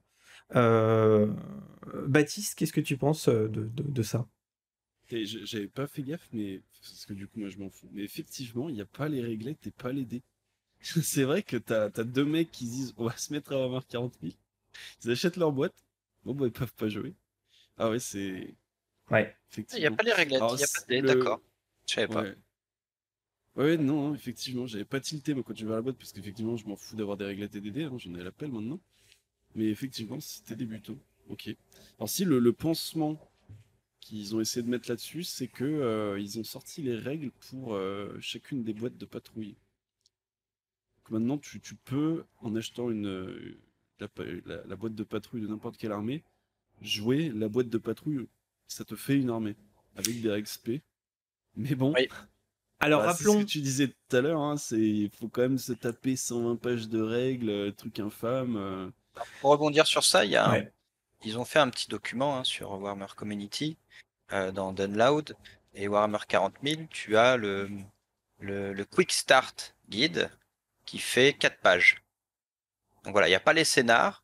Tu vas avoir les points de commandement génériques, toutes les phases, phase de charge, phase de commandement, phase de move, phase de charge et phase de combat, avec les keywords et les mots-clés. Mais c'est tout. Donc c'est-à-dire que tu prends ta combat de patrol avec ton pote et tu t'en fous des secondaires, des primaires et tu te fous sur la gueule, quoi. Ouais, mais alors ça, c'est pas pour être méchant, mais ça, c'est genre, le mec, il arrive, il a un échiquier, ils mettent leurs armées face à face, ils mettent tous les pions face à face, et il dit, bon, en fait, c'est pas un échiquier, c'est un jeu de dames, c'est plus simple. Ok, on fait comme ça. C'est ça. Donc ça, c'est un pied à l'étrier, tu vois. Après, est-ce qu'ils ont essayé de contenter tout le monde Moi, avec que ça soit le compétitif, le narratif, le joueur casu, le débutant? Je Je pense pense qu'ils ont que fait un... débutants, ils ont tenté un truc, mais Ouais, moi, je pense qu'ils ont un vrai c'est problème de ce plus tard côté-là. mouillé, hein. C'est-à-dire qu'on a de plus en plus de gens qui arrêtent, c'est normal avec le temps, tu sais. Bon, déjà, encore une fois, avec le Covid et tout, mais avec le temps, Oui. forcément, on a des gens qui arrêtent ou qui. Tu sais, il y a des gens qui partent sur Star Wars Shatterpoint, sur Marvel, sur Game of Thrones. Enfin, maintenant, il y a de la concurrence. Hein. On n'est plus du tout C'était soit tu joues à War Machine, soit à Warhammer, c'est tout. Donc, on est là, voilà. Mais le problème, c'est que. Le mec qui veut se faire une armée, il commence une armée, il achète une combat patrol dans déjà 125 euros, hein, voilà, c'est quand même une certaine somme. elle se couche. Ouais, bien sûr, toute la peinture, tout machin, etc. Tout ça pour se farcir 120 pages de règles, pour tomber sur la plupart des mecs dans les clubs qui jouent pas dur, mais bon, enfin, tu sens que pour les débutants, Ouais, dessus, au début, bien sûr. voilà. Donc en fait, n'oublions pas qu'on est dans une société où les mecs sont en frontal avec Fortnite. Le divertissement, c'est le divertissement. Tu peux jouer à Warhammer ou tu peux jouer à Fortnite. Hein. C'est la même chose. Ça se compare. C'est du divertissement. Et Fortnite est largement en tête en termes de création d'endorphines, en termes de réflexes, en termes de shoot d'adrénaline, etc. Tu vois. Enfin, je parle de Fortnite, Call of Duty, Stardew Non, Valley, les jeux vidéo, les jeux vidéo en de manière général. générale. Et donc, du coup, quelle est la plus-value Et c'est là où on voit que, en fait, la plupart des gens qui jouent actuellement sont plutôt des trentenaires qui Oui. en ont un peu marre justement du monde virtuel, essayent de se reconnecter au réel. Faudrait le faire plus vite d'ailleurs, et d'ailleurs pas que dans ces domaines-là. Et du coup, aiment faire quelque chose de leurs mains, tu vois. C'est clair. Mais il y en a quand même, tu l'as dit tout à l'heure, la communauté du tournoi explose, c'est clair. D'un autre côté, il y a quand même une grosse communauté. Nous, on en fait partie avec Baptiste ou avec Robin, où on fait pas trop de tournois, mais on aime quand même le jeu. Et là, franchement, la V9, on s'est dit, ok, c'est un trou, c'est pas grave. On n'aime pas cette version parce que, ouais, ok, mais on connaît Games, ils sont toujours rattrapés. Là, Déjà, fin V8, ça commençait. Là, on continue dans la même lancée de eh ben, tu vas racheter tes codex et tu vas racheter tes cartes et ça va changer tous les 3 mois. Et, et- et là, franchement, même les. C'est une course sans fin. C'est vrai que c'est une course de fond, j'ai l'impression, où il faut que tu tiennes l'endurance. C'est clairement ça, je suis complètement d'accord. Donc, il y a un vrai problème de ce côté. À Baptiste, qu'est-ce que t'en penses de ça? C'est pas- Moi, franchement, je suis complètement blasé, hein. De toute façon, moi, je suis blasé depuis le troisième mois après le début de la V8. Ça fait depuis à peu près cette époque que ça me saoule, quoi. Bon, en fait, c'est le problème des débuts V8 où ils nous ont fait. Alors après, j'ai pas joué à toutes les versions, mais j'ai commencé en V5. Mais de tout ce que j'ai connu, les 3 mois de début V8, c'était le meilleur moment de ma vie en termes de jeu, hein. J'ai jamais autant kiffé jouer au jeu. Ouais, je suis d'accord. Et là, Les parties, 1h30 les parties. Ça, c'est pareil. Le temps des parties, quoi. ouais, 1h30. Et puis t'avais pas l'impression de passer à côté de quelque chose quand tu jouais. Parce que là, le problème avec les milliards de règles, c'est que chaque fois que je joue, j'ai toujours l'impression D'oublier un truc. de passer à côté de la partie, en fait, parce que je connais pas les règles de mes unités, tu vois. Chaque fois, c'est ah mince, j'ai oublié, il avait -1 pour toucher, lui, ah mince, lui, il avait +1 pour blesser. Et, au final, tu fais tes parties, tu fais putain, mais j'ai oublié la moitié, voire les 3 quarts des règles, quoi. Ouais. Sans même parler des stratagèmes. Si tu rajoutes les stratagèmes, j'ai oublié à peu près 90% des règles, là, c'est bon. Et toi, Tim, Et t'as le même c'est pas agréable. ressenti? Oui, oui, oui. Après, moi, comme je joue beaucoup, il faut que je me tienne à jour, tu vois. Et ouais, Euh, c'est ça. mais c'est fatigant, c'est-à-dire que quand je fais, C'est presque un métier. ouais, mais quand je fais une pause de 3 mois, tu vois, par exemple, j'ai fait l'aller de la Ligue 3, ça faisait 3 mois que j'avais pas joué. Je suis Ouais. arrivé avec une liste assez forte. Pour une fois, le SMC était assez intéressant, mais j'étais complètement paumé. C'est au bout c'est au bout de la troisième game que j'ai commencé à reprendre, Les tu vois, habitudes. pas connaître bien mon codex, tu vois, mais j'ai dû me.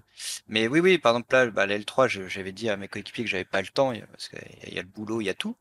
Et je suis arrivé à la Ligue 3 un peu les mains dans les poches avec une bonne liste. Euh, mais j'avais grave perdu, tu vois.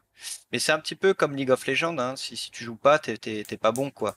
League of Legends, c'est beaucoup de réactivité, c'est beaucoup de placement, de choses comme ça. Et Warhammer 40 000, je le vois vraiment comme ça, hein. C'est-à-dire que, après, moi, j'adore la stratégie, j'ai toujours aimé les jeux de stratégie, euh, les jeux d'intention. Donc, c'est un très très bon jeu. Euh, mais si tu veux performer, hein, euh, et si tu veux avoir par exemple ton golden ticket pour aller aux États-Unis Ouais. ou autre, il faut être très très bon, hein. Et là, tu vois, par exemple, je sais que il y a certains nos potes, ils font 3 games par jour. Ah ouais. Ah oui. Ah oui, Tu vois, c'est. après, c'est sur TTS, c'est-à-dire que les games, tu vois, t'as pas Ah, besoin d'installer, ouais. tout est fait automatiquement. Au bout C'est d'une heure, tu as connecté. fait 2 tours, tu théorie craft, tu sais que tu t'es fait rouler dessus, ou tu sais que ça finit sur une égale. Tu sais, tu peux faire 3 games par jour, mais il y en a, ils en sont là, tu vois. Moi, je me suis imposé, entre guillemets, 3 games par semaine sur TTS pour juste déjà apprendre la V10 et commencer à faire du team de construction de liste, pardon. Là, je suis tout en train d'apprendre, hein. Euh, mais tu vois qu'il y a vraiment une sorte de course à l'armement et c'est vraiment une course d'endurance, hein. Et, euh, et si tu fais une pause, t'es largué. Moi, je le ressens comme ça. Ouais. Et c'est difficile de trouver des joueurs euh, qui, euh, qui veulent faire juste une partie comme ça, à la va-vite, en amical, etc. Déjà parce Dur. que euh, n'importe quel joueur qui veut faire une partie comme ça, c'est quand même une partie de 4 heures. Donc tu dis, ouais, bah, quitte à faire une partie de 4 heures, enfin, ok, on fait une partie en amical vite fait de Uno, tu vois. Mais là, Mhm. on va sortir les trucs, on va faire 4 heures, donc bon, c'est quand Ah, c'est même. ça, là, sortir le saucisson, la bière, le barbecue. Là, voilà, Voilà. la journée, tu kiffes comme ça, oui, c'est clair. Et donc, du coup, ça, il y a aussi un problème de ce côté-là, où en fait, Games parle vraiment aux tournoyeux, je trouve. Ça, c'est cool, c'est bien pour les tournoyeux, il en faut. Mhm. Mais encore une fois, pour les débutants et pour ceux, on voit bien que toi dans une moindre mesure, mais surtout Robin et Baptiste, et donc moi aussi, on s'y retrouve plus là. Et là, ça commence à faire beaucoup. Ça commence. Totalement. Donc ouais, il y a quand même un certain épuisement en se disant bon, ils vont changer. Carrément. Tu ajoutes à ça le côté, comme tu l'as dit, comme tu l'as fait remarquer, toutes les nouvelles armées sont fortes, donc du coup, tu as tendance, si tu suis la méta, à vouloir la nouvelle armée, et donc du coup, ils jouent sur le côté acheteur compulsif qu'on a tous, pour différentes raisons à expliquer sociologiquement. Du pay to win. Hein. Je pense que c'est du pay to win en ce moment. Mais ouais, c'est ça. Donc il y a un vrai. Heureusement qu'il n'y a pas de loot box, tu sais. Heureusement qu'il n'y a pas d'argent à la clé, hein, ça c'est sûr. Donc ouais. Alors moi j'aimerais juste ouvrir un dernier débat. Bon, on est d'accord que pour le moment cette V10 ne nous convient pas. Hein, on est tous plus ou moins d'accord. Oui. C'est ça. Moyenne. On verra dans la durée si effectivement on s'est trompé ou si elle fait l'unanimité. Bon.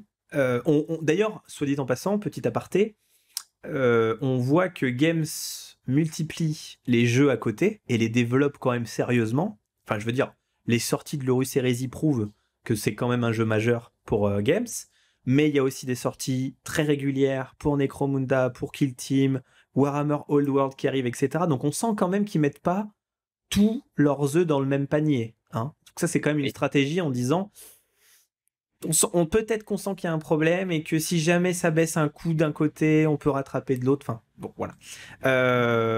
Moi, j'aimerais aussi en parler. Alors, je pense qu'un podcast entier n'était pas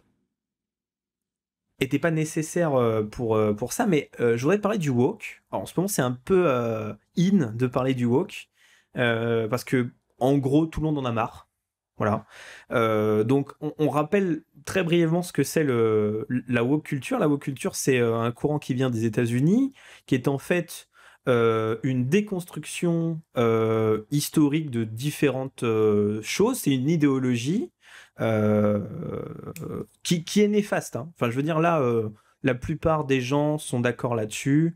Et si vous n'êtes pas d'accord, c'est probablement parce que vous avez aussi cette idéologie-là, mais je crois que personne ne peut dire que c'est bénéfique, en tout cas à l'échelle d'une civilisation. Donc le woke, qu'est-ce que c'est ? C'est simplement donc une déconstruction historique et puis surtout l'apparition forcée de minorités, de représentations de minorités qui ne sont là non pas parce que ils sont utiles à l'histoire ou ils sont utiles dans leur représentation, mais simplement parce qu'il en faut. C'est-à-dire que c'est aussi appelé un quota. D'accord ? Donc ça touche énormément les films pour différentes raisons. Les scores, c'est comment le score, Baptiste ? ESG. Voilà, le score ESG. Social et gouvernemental. Voilà, ça c'est un truc qui vient bon, bref, ça, ils font ce qu'ils veulent. Soit dit en passant, la plupart des films qui ont ça se plantent. Donc bon, quelque part, les mecs.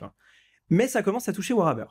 Et ça m'emmerde. Ça m'emmerde parce que moi, Warhammer, je sais pas vous, mais moi, c'est un petit peu mon petit péché mignon. C'est un petit peu l'univers dans lequel je me retrouve quand je veux être tranquille. Voilà, c'est un peu mon monde, vous voyez, ma petite bulle. J'en ai pas beaucoup. Et j'avoue que Warhammer en fait partie, surtout l'Horus Heresy. C'est vraiment... je pense qu'on est tous pareils là-dessus. Et là, ils commencent à toucher un truc. Et je sais exactement pourquoi ils font ça. Je pense savoir. Vous allez me dire votre avis là-dessus. Moi, je pense que c'est devenu un peu des mecs qui ont perdu une certaine idée de ce que c'est, ce côté envie, ce côté flamme, tu sais, de faire de la belle figurine. Et c'est, malheureusement, quand une société grandit, c'est souvent ça, ce côté, ok les gars,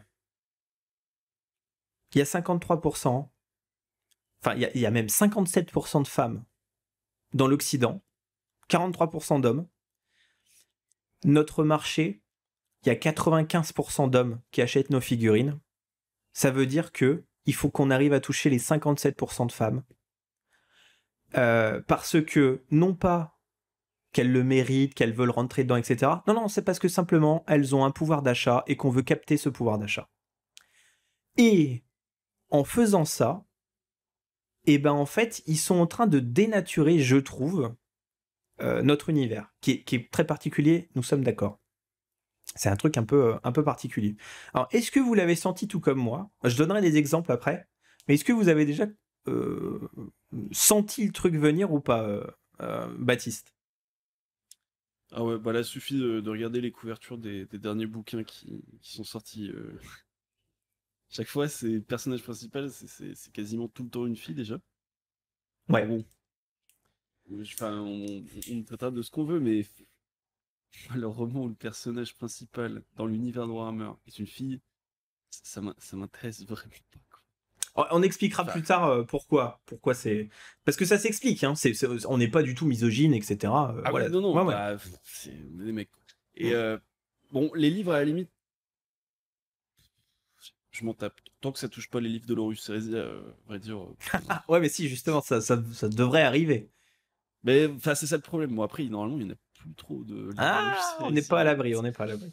On verra. Non, ce qui me saoule, c'est les figurines. Là, je vois, j'ai peint récemment les cultistes. Bon, la moitié des cultistes, c'est des meufs, hein. Alors, et puis, alors, tu me disais, ça c'est un truc très intéressant que j'avais pas vu. Elles tiennent quel rôle chez les cultistes? Et ben, c'est ça qui est drôle, c'est qu'à chaque fois, c'est le leader, quoi. Ouais, ça c'est Donc hyper les intéressant. cultistes, enfin, les cultistes, c'est pas très dur à comprendre. C'est des mecs qui se réunissent et genre, c'est littéralement la loi du plus fort là, hein. Les cultistes, ils sont affiliés au chaos. Et la loi du plus fort, c'est littéralement le mec, enfin la personne qui a le plus gros bras qui dirige le groupe. Et là, donc, quand on regarde les fionnes des cultistes, t'as littéralement des putains de bulldogs. Et non, ce ne sera pas lui le leader de l'unité, ce sera la fille qui a littéralement des bras ficellos, quoi. Et t'es là, mais ça n'a aucun sens. Je veux dire, le mec, il s'injecte des stéroïdes littéralement toutes les heures, et tu vas me dire qu'il écoute l'autre quand elle lui parle. Du sang de Marines. Putain. On se souvient, rappelons quand même qu'on est dans un univers où, sur Mars, des gens sont enlevés de force de chez eux, lobotomisés et foutus dans un missile, et ils serviront de guidage laser, quoi. C'est cet univers-là. C'est particulier, quoi, quand même. Disons que, voilà, c'est un peu... Bon, Bah, les mecs c'est un peu... sacrifient des milliers de personnes pour s'envoyer des messages, quoi. Voilà, littéralement. Littéralement. Toi, Tim, est-ce que t'avais vu ça? Est-ce que t'es sensible à ce genre de choses? Alors, pas du tout. Franchement, déjà, je lis pas beaucoup. Le fluff m'intéresse, mais je vais plus le consommer par les médias YouTube. J'aime pas trop lire. Et non, franchement, je l'ai pas vu. Et Alors, je suis pas du tout sensible à ça. Je m'en carre un peu, quoi. c'est là où on voit la différence entre, comme nous, on est moins intéressé par les règles, on fait plus attention aux trucs d'à côté, et puis on voit on voit le truc arriver. Après, moi, je trouve que les flics sont vraiment magnifiques. Je trouve qu'ils font un énorme travail. Après, en touchant le wokisme, j'ai pas vraiment trouvé dans mon hobby, je l'ai pas retrouvé. Après, oui, dans la société actuelle, oui, on en voit partout et parfois c'est un peu gonflant, mais pas dans Warhammer, pas encore. Je suis pas sensible à ça encore. Ah ouais, justement, nous on le voit. Et alors, ce qui est intéressant, et c'est là où je voulais en venir, c'est que tout le monde en a marre, et c'est vraiment en train de battre de l'aile. Bon, c'est normal, c'est une mode, hein. C'était comme, tu vois, dans les années 2000, il y avait la mode des gothiques, skaters, machin, tu vois, patati, je sais pas, on pourrait dire... Bon, c'était moins grave que là, puisque là, quand même, ça touche des trucs qui sont un peu plus sérieux, mais tout le monde en a marre, et en gros, ça se plante, hein. Tous les films qui sont comme ça se plantent, la plupart des gens commencent à gueuler un peu partout, donc... Bon, bref, ça, c'est un effet de mode. Le problème, c'est que ça a commencé il y a plus de 10 ans déjà, le woke. Et que là, c'est en train de prendre un coup dans les lampions, comme on dit. Mais que Game Workshop vient de s'y mettre. C'est-à-dire qu'en tant qu'entreprise qui pèse, où il y a vraiment normalement une stratégie sur le long terme, où on est dans 3 ans, où on est dans 5 ans, etc., les mecs viennent de s'y mettre, et alors que tout le monde arrête. Même Disney est en train d'arrêter. C'est pour vous dire, alors que c'est pratiquement eux qui ont créé le bordel, quoi. Tu vois. Ça prouve quand même la décorrélation totale et l'absence de stratégie sur le long terme. Les mecs, ils font pas ça parce que c'est une stratégie sur 10 ans et ça crée un plan global. Ils font ça parce que ils comprennent pas pourquoi tout le monde fait ça, mais comme tout le monde fait ça, bah faut le faire, donc du coup on va le faire. Et ça fait flipper. Parce que ça veut dire que il n'y a pas de stratégie sur le long terme. Personne n'est aux commandes du navire Game Workshops. Et ces accumulations d'erreurs, qui sont certes pour le moment minimes, mais qui peuvent devenir très problématiques, moi je pense que ça peut vraiment impacter de façon assez sévère la communauté. Ok. Moi, je sais pas, j'ai vraiment pas d'avis dessus. Comme je l'ai pas vraiment ressenti, j'espère juste qu'ils vont garder leur univers, leur, euh, leur côté vraiment noir et bah, qu'on connaît bien hein, et moi, qui me plaît énormément. Mais il faut qu'ils gardent la main mise sur ça et qu'ils se fassent pas, on va dire, parasiter par autre Sur- chose, quoi. Qu'ils gardent leur truc, quoi, qu'ils gardent leur fil directeur depuis des années et qui Surtout qu'encore une fois, viennent nous faire rêver, quoi. c'est juste un effet de mode. Enfin, je veux dire, quand j'entends des gens me dire que, par exemple, Jennifer Lawrence, qui te sort quand même l'incroyable, il n'y avait pas d'héroïne dans des films d'action avant moi, mais là, Sigourney Weaver doit se retourner dans son lit. Enfin, c'est quand même hallucinant. On a toujours eu des femmes fortes. D'ailleurs, il y a certains grands films qui ont des femmes. J. Jane, Alien, il y en a plein d'autres. True Lies, Terminator. Terminator. Terminator. Enfin, il y en a plein. Il y en a plein. Un poisson dans mes Vanda, etc., etc. Et juste pour revenir un petit peu à ça, c'est vrai qu'ils essayent de trouver un autre marché. Et les filles, c'est un autre marché. Je sais Tu pas vois. s'ils sont un peu paumés mais Mais le problème, ouais. c'est que les filles viendront jamais, honnêtement. Qu'est-ce qu'on fait quand on y pense? On fait semblant de faire la guerre avec des figurines, quoi. Enfin, je veux dire. Ouais, non, mais Ils ont joué aux Indiens et aux cow-boys. Hein. Voilà, c'est ça. C'est ça. Non, ça leur plaît pas, hein, ça leur plaît pas. Et donc, forcément, les filles, moi, franchement, ma copine, enfin, elle trouve que c'est bien ce que je fais, mais tu vois, elle a jamais. Je dis pas qu'il y en a pas qui le font, bien sûr. Hein. Souvent les filles rentrent quand ça devient une mode. Les filles rentrent dans le truc. Elles aiment bien ce côté. Elles sont plus prudentes que nous, tu vois. C'est d'ailleurs pour ça que on a peut-être un peu survécu en tant qu'espèce parce qu'on n'est pas super fort en termes d'évolution. Mais elles sont plus prudentes que nous, donc du coup elles arrivent après, tu vois. Ça se voit notamment dans les courants musicaux. Hein. Dans les courants musicaux d'avant-garde sont souvent menés par des hommes, et ensuite les filles arrivent. Tu vois, mais en général, c'est les hommes qui font le truc en premier. Alors là, je sais pas, faudrait l'expliquer, faudrait demander à un sociologue pourquoi, mais bon, grosso modo, c'est plus ou moins ça. Et derrière, elles arrivent et elles le font plus ou moins bien, mais bon, comme le terrain a été défriché par les hommes avant, en termes de rappeuses, je sais pas, j'arriverai pas vraiment. Enfin, je veux dire, Kenny Arcana, c'est quand même un peu moins bon qu'Orelsan, par exemple. Enfin, Je suis pas d'accord. Oh là là! Ah, j'adore Kenny Arcana. Non, mais justement, mais Kenny Arcana, c'est pas mal, mais en termes d'impact, enfin, je veux dire, Orelsan, c'est une machine de guerre, quoi. Enfin, tu vois. Et alors, en termes de, euh, aux États-Unis, c'est difficile de faire mieux qu'Eminem. Enfin, bon, bref. Tout ça, parlons peu, parlons bien. Moi, je crois pas que les filles viennent un jour.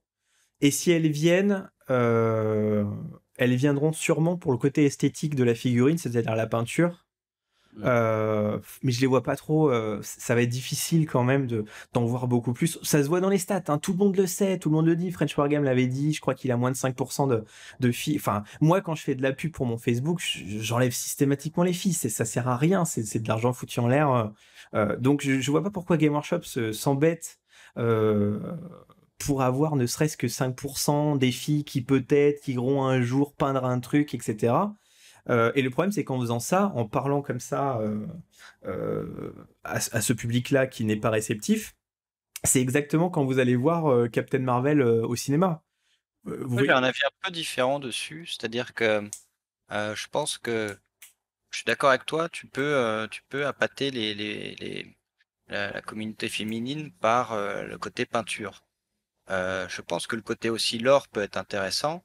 Ah non, Euh, mais non, mais pas du tout. Mais t'as Non. vu l'or. T'as vu bah, l'or du truc. il est quand même, Et bataille ouf. de mecs musclés. Mais oui, mais, Mais par exemple, si mais il est par exemple, ouf. t'as Henri Cavill qui sort sur Amazon, Ah, mais ça, c'est autre tu peux, chose. tu peux faire rentrer une communauté de filles. Je pense pas qu'il y aurait un jour 50-50, ça j'en suis convaincu. Mais par exemple, je vois par exemple, imagine tu prends dans notre société aujourd'hui une Instagrammeuse un peu connue et qui commence à faire des Warhammer, peut ramener une communauté de filles, tu vois. Mais je pense que je suis d'accord avec vous, ça sera plus sur l'aspect peinture, moins sur l'aspect jeu. Parce que Oui, le jeu, enfin, on voit bien, c'est que des trentenaires et on est tous des grands enfants. C'est jouer avec les figurines qu'on a peintes et faire piou-piou sur une table. Et puis c'est l'aspect cérébral, c'est l'aspect en fait jouer hein, qui nous attire énormément. Les filles, peut-être, c'est un autre aspect qui pourra les faire rentrer. Mais je pense qu'elles peuvent rentrer, mais ce sera plus d'un côté artistique, ouais. voilà.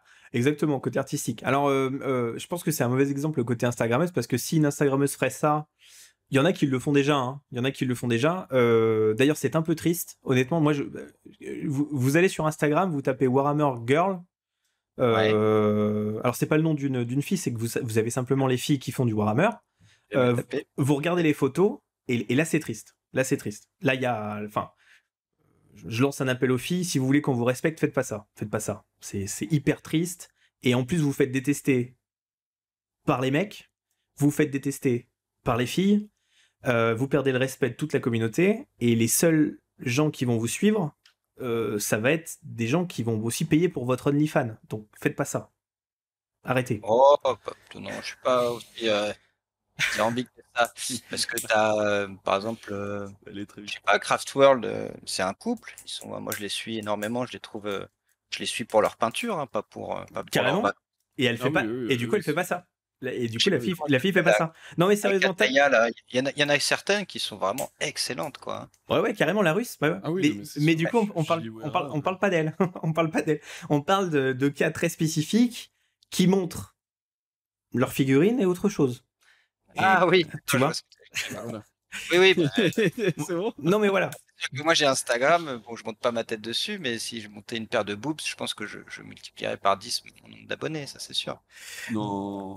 C'est pas vrai. Tu penses que ça marcherait comme ça? Non, mais voilà, je trouve ça dommage que Game Workshop fasse des efforts pour ça. Il faut en faire peut-être un petit peu, c'est sûr. Il y a peut-être des filles. Moi, pour vous dire, sur le nombre d'élèves que j'ai eu en cours, j'ai eu moins de 10 filles. J'ai eu moins de 10 filles. Sur les 10 filles, il y en a 5 qui accompagnaient leurs copains. Tu vois? C'est la réalité des stats. Mais, Ah ouais. et encore une fois, c'est pas grave. Enfin, je veux dire, il y a aucun problème. Ah oui, non, il n'y a pas de. Enfin, il y a aucun problème. C'est comme ça. Alors bon, ça leur plaît pas, ça leur plaît pas. Je peux comprendre, honnêtement. C'est pareil, c'est générationnel. On n'a pas de très vieux. Les gens de l'âge de nos parents sont très peu dans le hobby. Pareil. Alors ça, Ouais. faudrait Sociologie du gamer d'Adrien Sajou en parle très bien. C'est un livre à lire, vraiment. À la 7e page, il y a un des trucs qui m'a le plus claqué dans la gueule de toute ma vie, je crois. C'est un texte, 7e page de Sociologie du gamer. Vous avez un texte, un paragraphe. À chaque fois que je lis, je suis à la limite des larmes. Ça vous donne la puissance des mots de ce texte. Donc, Sociologie du gamer d'Adrien Sajou, qui est dispo sur Amazon. Et pareil, pourquoi il y aurait tout un podcast à faire, pourquoi on dévie un peu du sujet, pourquoi on fait ça, etc. Et voilà, tout ce que je voulais vous dire, c'est forcer le public à acheter. C'est pas s'intéresser, tu vois, à la communauté des filles. C'est vraiment forcer à consommer, à acheter. C'est nul. C'est vraiment pas intéressant. Le capitalisme est fait comme ça, mais on n'est pas obligé de le faire comme ça. Il y a des boîtes qui s'en sortent très bien sans le faire comme ça. Voilà, quoi. Ok. Bon, c'était le petit coup de gueule sur cette V10 qui est Pour le moment, un petit peu. Donc, ouais, on va conclure. Bon, voilà, cette V10 qui a peut-être un petit peu une déception pour le moment. Encore une fois, des figurines qui sont très belles, ça c'est cool. Nous, on continuera de faire des figurines comme ça c'est clair. On continuera de faire bien entendu nos batailles narratives parce que ça c'est notre kiff. Mais pour les batailles narratives, peu importe. En fait, le système de jeu qu'on utilise, la V10 ou le Crusade, etc., nous va très bien. On est juste un petit peu déçu de la tournure que prennent les événements. Alors peut-être Baptiste, tu veux conclure aussi? Bah moi je vais donner sa chance à la V10 cet été, je vais tester un peu. Puis après on verra ce que ça donne avec les codex, quoi. Est-ce qu'ils vont encore nous faire une avalanche de livres? Ouais. Ça va un peu dépendre de ça. Et puis après bon bah c'est comme d'hab, hein. Moi j'attends aussi de voir un peu s'ils nous sortent des nouvelles armées, genre au hasard, Dark Mechanicus. Ah, Dark Mechanicus, ça serait, ça serait cool, ouais. Ah, Ouais. ça serait cool. Enfin, dans tous les cas, même si le jeu est pas ouf, ça reste quand même des figurines incroyables. Tim, est-ce que tu veux conclure? Ouais, bah après, même si on est un peu salé là, tous les trois, ça reste quand même un hobby enfin, génial. C'est des moments humains avec d'autres personnes. Ça te sort du PC, voilà, tu fais une bataille avec ton collègue. Ça permet de faire des barbecues, ça permet bah voilà, de vivre et de kiffer et de kiffer notre hobby à fond. Et ça, on peut que leur en remercier, quoi. Ouais, je suis tout à fait d'accord. Le petit mot de la fin, c'est quand même assez rare dans la société dans laquelle on vit de pouvoir prendre un truc tout gris, l'assembler, le coller, le peindre et de pouvoir le mettre dans une vitrine en fin de journée ou en fin de semaine ou en fin de mois en se disant, putain, je suis vraiment content de ce que j'ai fait. Ça fait Euh, vibrer.